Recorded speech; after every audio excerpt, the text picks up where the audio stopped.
Ever stop and think how weird memory is?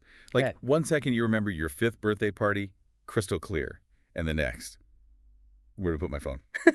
Just now. Oh, absolutely. It's bizarre. And if you're here, the learner trying to, soak up knowledge faster, understanding memory is, well, it's crucial. Yeah, totally. So today we're diving into how memory works and how it sometimes doesn't.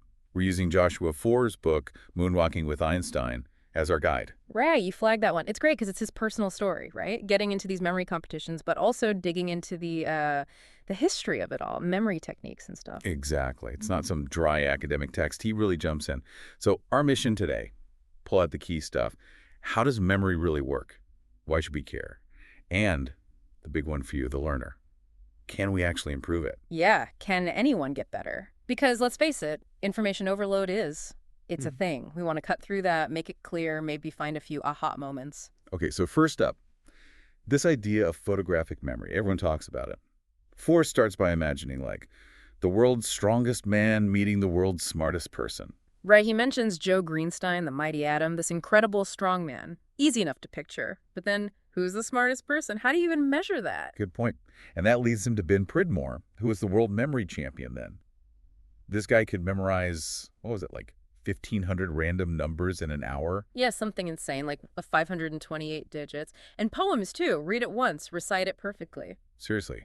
When you hear that, and you're like me, forgetting why you walked into the kitchen, you feel a bit jealous. Yeah. Who wouldn't want that kind of memory? It sounds like a superpower, definitely. But this is where we hit the first big myth. Photographic memory. Ed Cook, another memory guy Ford talks to, just calls it a detestable myth. Pretty strong words. Detestable. Wow. Okay, so that's not real then. Well, Ford mentions this researcher, Charles Strohmeyer, who spent ages looking for someone with it. There was this famous case, Elizabeth, but even after tests, the evidence was shaky. Strohmeyer himself admitted it wasn't strong evidence. Hmm. But what about people with amazing memories, like those Talmud scholars Fora mentions, the Shas Pollack? Ah, right, their memories were incredible, truly.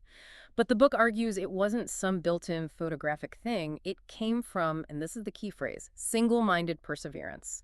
Just intense, focused study over years and years. So hard work, not a magic brain switch. Pretty much. And that leads to a really hopeful idea, actually. Ed Cook says, even average memories are remarkably powerful if used properly. Okay, I like the sound of that. Used properly. How? This is where we get into techniques. The main one, the ancient one, is the memory palace. Memory palace. Sounds fancy. It does. The story goes back to this poet, Simonides of Chios.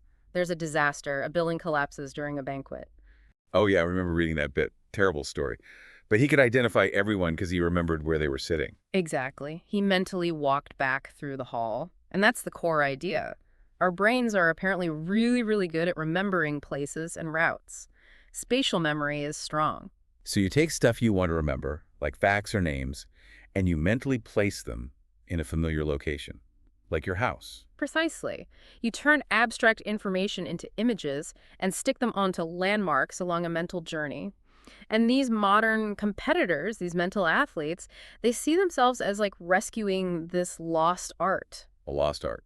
So this used to be common knowledge. Yeah, for centuries. These weren't weird tricks. They were part of education, how people learned and remembered before printing changed everything. Right, Gutenberg and the printing press. Suddenly you didn't need to hold everything in your head quite so much. You could look it up. And gradually, these internal memory techniques got pushed aside.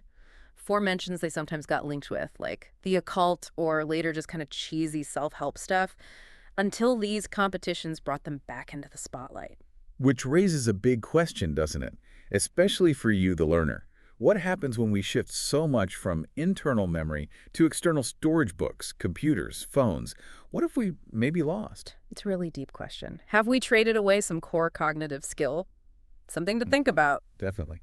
Now, Four also brings up this incredible case study, the journalist known as S, studied by A.R. Luria. Ah, yes. S was extraordinary because, well, he didn't seem to forget anything. We normally have that curve of forgetting, right? You learn something, and if you don't revisit it, a lot of it fades pretty quickly. Exactly, but not for S. Years later, he could recall lists, complex formulas, conversations in perfect detail. Sounds amazing, but was it? Actually, no, it was overwhelming. He struggled with the opposite problem, the art of forgetting. Imagine trying to read a page. but the memories triggered by each word flood your mind so much you can't follow the meaning. Wow. That sounds awful, actually. Yeah. So remembering too much is a problem. For him, it absolutely was. He Yeah. couldn't easily grasp abstract concepts because he was bogged down in sensory details. He actually had to consciously try to forget things, convince himself they were meaningless, just to clear his head. That's wild. So maybe our normal, slightly leaky memories aren't so bad after all. Sometimes forgetting helps us focus. It seems like filtering is crucial. And that brings us back to the memory champions, the mental athletes. What makes them different? Is it their brains? Ford talks about a study using MRI scans, right? Yeah. By Eleanor McGuire. Yes. And the results were stunning. They scanned the brains of these top memory competitors while they were memorizing things and compared them to regular folks. Different brain structures, bigger memory centers. Nope. No significant structural differences at all. Their brains looked basically normal. Seriously. So they weren't born with special memory hardware. Doesn't look like it. And what's more, their scores on general cognitive tests, like IQ tests, also pretty much average. Okay, that's huge. So if their brains aren't physically different, what is different? It's how they use their brains. The scans showed they were activating brain regions associated with spatial navigation and visual memory. They were consciously turning information numbers, cards, names into weird, vivid images. And placing them in their memory palaces. Exactly. They were doing deliberately what S seemed to do automatically and uncontrollably. It wasn't innate. It was a learned strategy, practice. So it really comes down to technique and this idea of elaborative encoding, making things meaningful, memorable. Yes. Not just reading passively, but actively engaging with the material. And the key seems to be making the mental images really vivid, unusual, maybe even a bit weird. Like Ed Cook's lesson in the park. Memorizing a shopping list by imagining Claudia Schiffer covered in cottage cheese. Exactly. Pickled garlic, bizarre combinations. The stranger and more distinctive the image, the better it sticks. Tony Bazan, who founded the championships, apparently said it's less about memory and more about creativity. Makes sense. Your brain pays attention to things that are novel or surprising, or, as the book hints, maybe even a bit rude. Huh. Yeah, there's a suggestion that tapping into things the brain finds inherently interesting jokes, sex, bizarre stuff can give your images extra sticking power. The brain's not easily bored by that. So, unleash your inner weirdo for better memory. Got it. Yeah. But Ed Cook also suggests memory training is more than just remembering lists. Yeah, he has this deeper view. He argues that training your memory, really building that internal structure, strengthens other things too, like your personal ethics, your judgment, your ability to connect ideas. It makes you a more thoughtful person. Interesting. Like memorizing isn't just storage, it's a way to integrate knowledge more deeply. It becomes part of you. That's the idea. Simply reading might not stick, but memorizing forces a different kind of engagement, potentially leading to real understanding. Okay, so we need techniques. But just knowing the technique isn't enough, right? There's this concept of the OK plateau. Ah, yes. This is crucial for anyone learning anything, the learner. You learn a skill like typing or driving, or maybe a language. You get to a point where you're, okay, good enough for everyday purposes. And then you stop improving. You just stay at that level. Exactly, the OK plateau. But Ford, drawing on Anders Ericsson's work, contrasts this with deliberate practice. This is what experts do. And deliberate practice is. It's not just putting in hours, it's focused, goal-oriented practice designed specifically to push beyond your current level. It means getting out of your comfort zone, constantly seeking feedback, analyzing your mistakes. Actively trying to do the things you can't do well yet. Precisely. Practicing failure, almost. It's hard work, requires concentration, but Ericsson's research suggests it's the key to exceptional performance in almost any field, not just innate talent. That really connects back to your goal, the learner. Thorough learning isn't just passive exposure.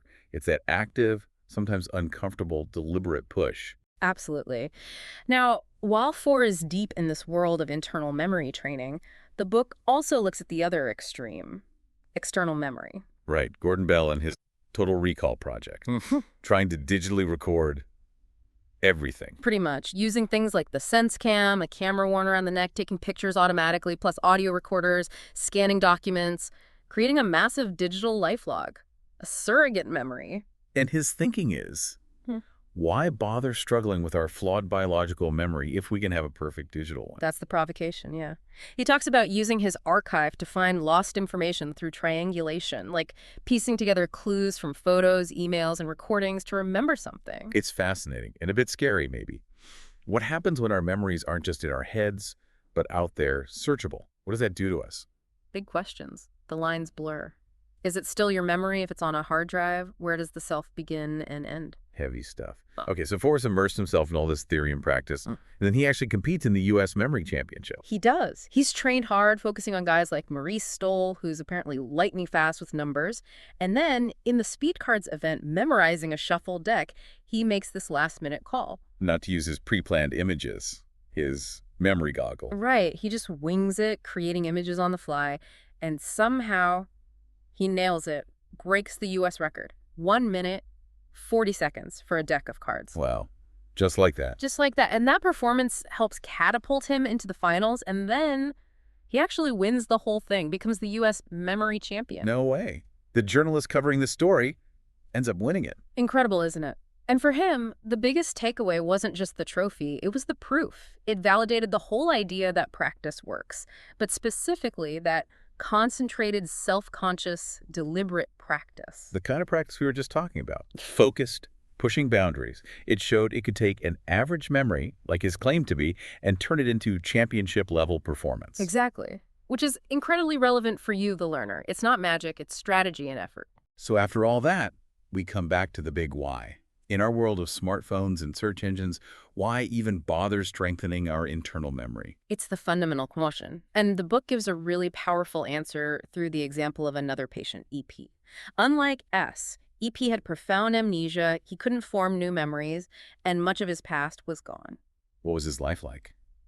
In many ways, trapped. He couldn't hold on to the present moment. He lived in this perpetual now, unable to build a continuous story of his life, recognize people he'd just met, or even understand his place in time. Yeah, that's heartbreaking. It shows memory isn't just about facts. It's about who we are. Absolutely. Foray argues that memory is the bedrock of almost everything we consider uniquely human. Humor relies on recalling setups and punchlines, making connections, creativity that requires pulling related ideas from memory, sharing culture, telling stories. It's all memory. Our memories make us who we are? That line really stuck with me. It's powerful, isn't it? They are the seed of our values and source of our character.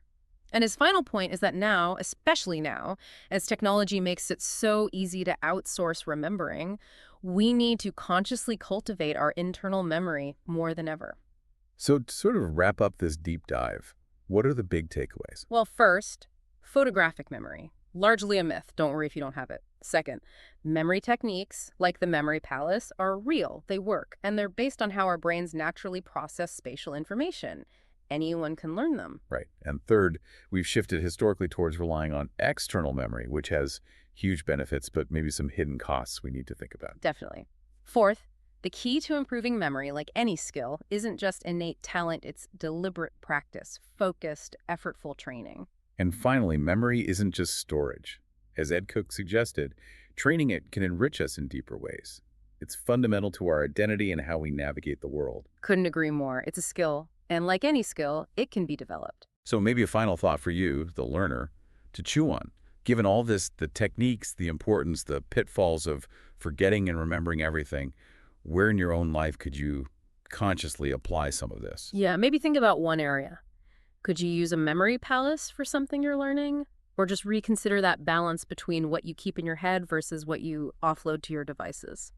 Worth reflecting on. It's such a fascinating area, and clearly we're still learning about how memory works and its place in our, increasingly digital world. Hopefully this deep dive gave you some useful tools and maybe sparked some new questions.